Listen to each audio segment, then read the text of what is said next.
Si tu aimes la chaîne Voix Off for Islam, pense à cliquer sur le bouton j'aime, à partager la vidéo et à t'abonner en cliquant ici et sur la cloche pour rester informé de toutes les nouvelles vidéos publiées sur la chaîne Voix Off for Islam. Et tu peux également nous soutenir et nous aider à continuer en participant et en faisant un don du montant de ton choix en cliquant sur le lien en description de la vidéo.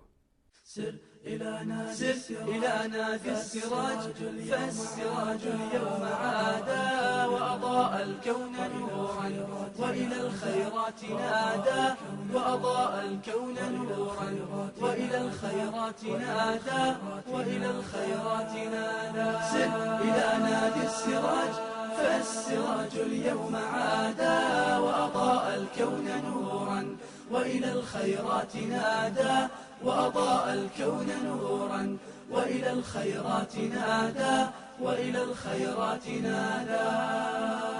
Chers frères, chères sœurs, que la paix de Dieu, sa miséricorde et ses bénédictions soient avec vous et soyez les bienvenus dans ce nouvel épisode. Nous avions vu dans l'épisode précédent que Allah, exalté soit-il, a donné à Salomon, alayhi salam, un grand royaume, une gouvernance et une compréhension. Et nous avons vu ce qu'il s'est passé entre lui et la vallée des fourmis, son histoire avec la huppe et avec Balqis. Balqis qui à la fin s'est conformé à ses ordres et à son gouvernement en disant « Seigneur, je me suis fait du tort à moi-même. Je me soumets avec Salomon à Allah, Seigneur de l'univers. » Allah, exalté soit-il, assujettit à Salomon les djinns, les oiseaux, les bêtes et les humains. Il lui assujettit un grand royaume et un grand nombre de créatures. Pour qui? Pour Salomon, ce prophète roi. Notre prophète, alayhi salatu wassalam, a dit « Salomon, alayhi salam, avait demandé 3 choses à son Seigneur, et lui exauça 2 souhaits, et lui en refusa un. » Et ces invocations, Salomon, alayhi salam, les a demandées après avoir reconstruit Jérusalem. Elle fut construite sous le règne de Salomon, d'une grande construction. Quand Allah lui donna la force, la royauté, et lui donna les djinns, les démons, les humains, les bêtes, les oiseaux et le vent, il construisit Jérusalem. Quand il finit la construction de Jérusalem, il leva ses mains au ciel et il demanda à son Seigneur 3 choses. Et Allah, exalté soit-il, lui donna 2 choses. Concernant le premier souhait, il dit « Seigneur, je te demande un royaume semblable au tien. » Et Allah le lui donna. Le deuxième souhait fut « Seigneur, fais-moi don d'un royaume tel que nul après moi n'aura de pareil. » Et Allah le lui donna. Quant au troisième souhait, c'était qu'il n'y ait aucune personne qui sorte de chez lui, voulant prier à Jérusalem et ne sortant que pour prier, qui ne reviendra alors sans que ses péchés soient comme le jour où sa mère l'avait mis au monde, c'est-à-dire purifié des péchés et des fautes. Et il lui refusa ce troisième souhait. Notre prophète, alayhi salatu wassalam, a dit « J'espère que cette demande sera pour nous. J'espère que Allah va nous donner cette troisième. » C'est-à-dire qu'il n'y ait aucune personne qui prie à Jérusalem sans qu'il revienne avec ses péchés comme le jour où sa mère l'avait mis au monde. Quelle est cette maison? Quel est cet emplacement? Allah, exalté soit-il, fit comprendre à Salomon et lui donna la sagesse. Un jour, 2 femmes vinrent se plaindre auprès de Salomon, alayhi salam. Les 2 femmes sortirent. Il y en avait une qui était âgée et l'autre qui était plus jeune. Chacune d'elles avait un nourrisson.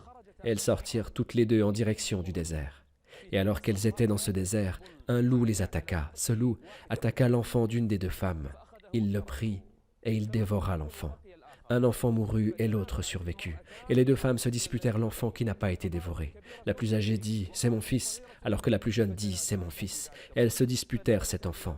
Et elles partirent auprès de qui? Auprès de Salomon. Et quand elles arrivèrent auprès de Salomon, alayhi salam, la plus âgée dit « Ô prophète d'Allah, c'est mon fils ». Et la plus jeune dit « C'est mon fils ». Elles se disputèrent l'enfant. Et Salomon dit « Ramenez-moi un couteau ».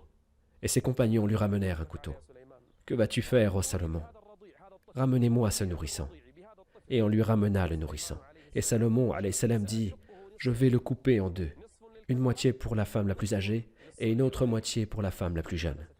Que vas-tu faire ? Je vais couper l'enfant en 2. » Et la femme la plus âgée se tut. Elle avait peur et elle se tut. Quant à la plus jeune, elle a parlé. Elle a dit « Ô prophète d'Allah, donne-lui l'enfant, car il est à elle. » Elle avait peur que l'enfant soit coupé en 2. Et Salomon sut à ce moment-là que la jeune femme était sa mère. Et il lui redonna l'enfant.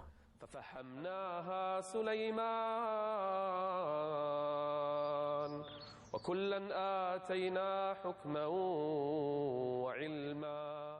Allah fit comprendre à Salomon, alayhi salam, il lui donna la royauté et la sagesse. Et nous nous rappelons tous quand Salomon avait été occupé par les chevaux, occupé à un point où il n'avait pas fait sa prière avant le coucher du soleil. Au moment du dîner, il égorgea les chevaux pour Allah, il les a abattus pour Allah et il les a donnés en aumône aux pauvres et aux nécessiteux. Il a égorgé les chevaux pour qui? Pour Allah. Il les a donnés et Allah l'a compensé. Avec quoi? Le Seigneur, exalté soit-il, l'a compensé en lui donnant le vent. Oh Allah, le vent a été donné à qui? Il a été donné à Salomon, alayhi salam, les vents. Il mettait comme une grande planche qui a été fabriquée pour lui. Et le vent le transportait où il le souhaitait. À l'aube, il se trouvait à Damas, et à midi, il se trouvait à une distance d'1 mois de Damas. Et l'après-midi, il se trouvait à une distance d'1 mois de cet endroit.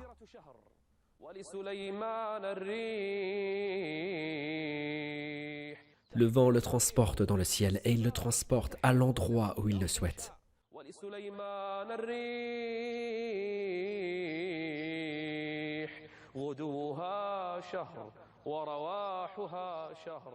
Allah, exalté soit-il, a donné à Salomon le vent qui le transporte où il le souhaite. Et il n'y a pas que ça.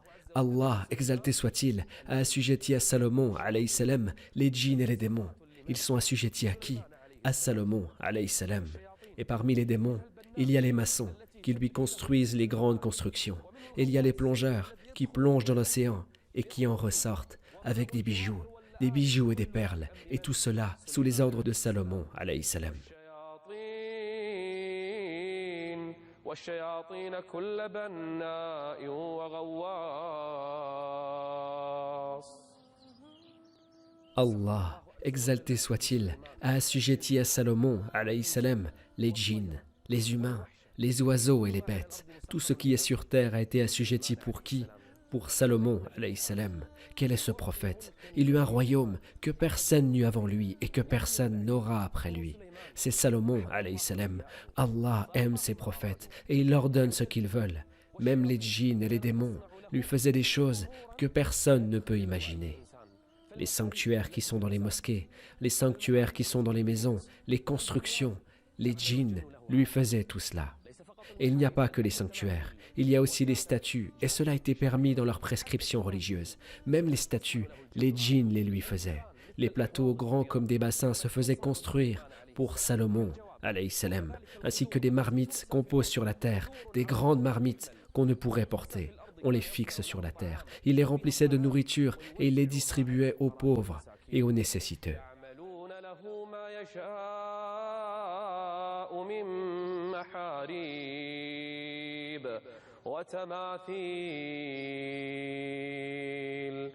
وجفان كالجواب مثل الأحواض وقدور الراسيات. Tout cela pour qui? Pour le prophète d'Allah, Salomon, alayhi salam. Quant aux démons qui lui désobéissaient, il les emprisonnait. والشياطين كل بناء وغواص وآخرين مقرنين في الأصفاد.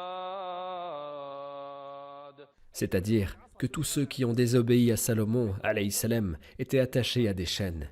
Et même que les démons eux-mêmes le craignaient. Ils craignaient Salomon, alayhi salam. Combien de fois il a combattu les mécréants et les associateurs? Combien de fois il a combattu les magiciens? Et il saisissait ce qu'il faisait comme magie et il l'enterrait sous son trône. Que la paix et le salut soient sur lui. Et vinrent les derniers moments. Le moment de la mort de ce prophète arriva. Ce prophète qui a eu un grand royaume, qui a construit Jérusalem d'une grande construction. Les dernières heures arrivèrent. Le moment de la mort de ce prophète, alayhi salam. Il a senti qu'il allait mourir. Mais il savait que s'il mourait, les démons allaient à nouveau semer la corruption sur terre. Ils vont se libérer de leur prison. Quand le prophète d'Allah entrait à Jérusalem, les démons avaient peur d'y entrer. Si un démon y entrait alors que le prophète d'Allah était en train de prier à Jérusalem, il se brûle directement. Et ils avaient peur. Ils le regardaient de loin à l'aide des fenêtres et ils volaient à droite et à gauche et il regardait Salomon, alayhi salam, et ce qu'il prit,